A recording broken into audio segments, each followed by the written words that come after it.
Hello, everybody. This is the Pretty Pink Bee coming your way from South Carolina. I have something to tell you. What I want to let you know is when I was a little girl, about 5 years old, I was almost abducted. I live in the country. I was born and raised in the country. My father planted tobacco, and during the season, which would be during the summer months, he would take tobacco to market, to the warehouses in Williamsburg County. And this particular day, I wanted to go. So my mother told me that, okay, we'll take you. So they took me. We went to the tobacco market, to the warehouse, and it was crowded. Everybody was there doing their thing, selling tobacco. The auctioneer, he was 35, 45, 70. He was going on and on like that. That's what they did back during that time. That was very, very popular. So while all that was going on, I decided that I was just going to walk around. My mother bought me some candy, so I walked around and I was eating my candy. I would pass by people and I would tell them, hi.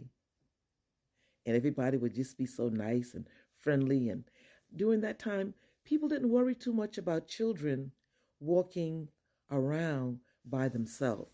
And I was that type of child. I was very inquisitive. I loved talking to people, and I loved telling people, hi. Well, I kept walking around and just having myself a good little time. And then this man and woman and this man and woman, they came up. They were husband and wife, and they started talking to me, and I would talk back to them. And the man was tall, so he picked me up in his arm, and he just started walking around with me, and they were just so nice. They were just so very nice, and he walked around, and he sold his tobacco, and they saw other people that they knew, and they would talk to them. And then all of a sudden, it was time for them to leave. But then they did not take me back to my parents. They kept walking and walking. And then when we got almost to the entrance, it was a big, wide entrance. He stopped and he talked to the security guard and other people there that he knew. So evidently, he was a person that came to sell his tobacco at a regular time during the season. So everybody there knew him. So all of a sudden, I heard, wait a minute, wait a minute, wait a minute, wait a minute. All of a sudden, it was my mother and father. They ran up to the man and he said, give me my child. Give me my child. I just kept looking and looking. And the man says, this is not your child. This is my child. So he told the security guard, this man is trying to take my child. This is my child. And the wife said, yeah, she's our child. This our child. So my mother said, no, this is my child. This is my child. And my mother started crying and she was very upset. And my father got mad. He said, you'd better give me my child. You better give me my child. So the security guard got in between my father and that man. And then all of a sudden, two men came running up that knew my father from the same place we were from. So my father told him, tell this man that's my child. Tell this man that's my child. So the man said, yeah, this is his child. And the other man said, yeah, that's his child. We all from the same community. That's his child. So the security guard says, mister, you're going to have to give this man his child back. You just can't take his child just like that. So the man didn't want to, but he gave me back to my father. So he told my father like this. He says, I'm sorry. He said, but I saw this little girl walking around, and me and my wife, we don't have no children. We got a big farm in Williamsburg County, but we don't have any children. So we were going to take that little girl home with us. We thought that maybe she didn't have no parents, no mom or daddy here. So my father says, no, man, that's my child. So anyway, my father and my mother, they walked away with me up in his arm.